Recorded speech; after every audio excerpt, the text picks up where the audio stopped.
តោះបងប្អូនទៅសាកមកហូបថ្មីជាមួយខ្ញុំទាំងអស់គ្នាមុខមនុស្សថ្មីនេះគឺតែ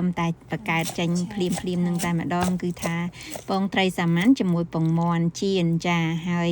មើលទៅទំនងឯពងត្រីនេះគឺស្រស់ល្អមែនតែនយកមកច្រាមប៉ុន្តែច្រាមទៅឃើញវាខ្ទាតពេកអញ្ចឹងយើងគ្រាន់ហាន់តិចទៅបានហើយបើមិនអញ្ចឹងគេលោតពេញផ្ទះចាពងត្រីនេះគ្រាប់ធំណាវាដូចពងត្រីទឹកសាបយើងឯណាចាគ្រាប់មួយធំមែនតែនហើយវាបើយើងញ៉ាំអញ្ចឹងវាមានជាតិកមូនណាបើយើងយកវាមកញ៉ាំ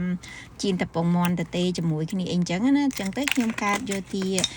មកលាយនឹងបន្លែពី3មុខទៀតអញ្ចឹងទៅដោយថាគ្រឿងខ្ញុំមានស្លឹកខ្ទឹមឬក៏ស្លឹកគូឆាយចាខ្ទឹមសហើយនឹងឆៃពៅចាឆៃពៅហ្នឹងគឺឆៃពៅផ្អែមប្រៃឬក៏ឆៃពៅប្រៃក៏បានដែរបើបងប្អូនមានមួយណាដាក់មួយហ្នឹងឯងគ្រាន់តែយើងបន្ថែមបន្ថយគ្រឿងទេសយើងឲ្យបានត្រឹមត្រូវអញ្ចឹងណាចំណែកខ្ញុំគឺថាឆៃពៅខ្ញុំវាមានជាតិផ្អែមប្រៃហើយស្រាប់ព្រោះខ្ញុំធ្វើខ្លួនឯងដែរហ្នឹងអញ្ចឹងទៅយើងអាចបាច់ថែមស្ករថែមអីទេចាខ្ញុំថែមទឹកត្រីតែប្រហែលជាកន្លះស្ព្រីកាហ្វេអីប៉ុណ្្នឹងឯងដើម្បីឲ្យវា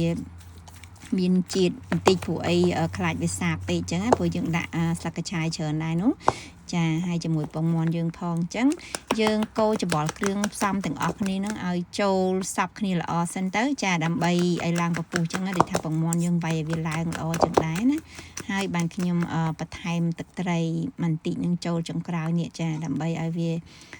មានរសជាតិឆ្ងាញ់ចាហើយនឹងថែមម្រេចនិងម្ទេសក្រៀមឬក៏ម្ទេសស្រស់ណាបងប្អូនចា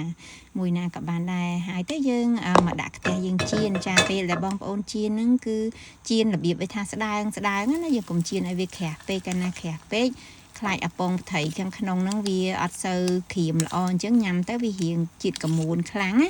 តែបើយើងចៀនរៀងស្ដើងចេះធានាថាចៀនឲ្យឈ្ងុយតែម្ដងចាឆ្ងាញ់ណាស់ចា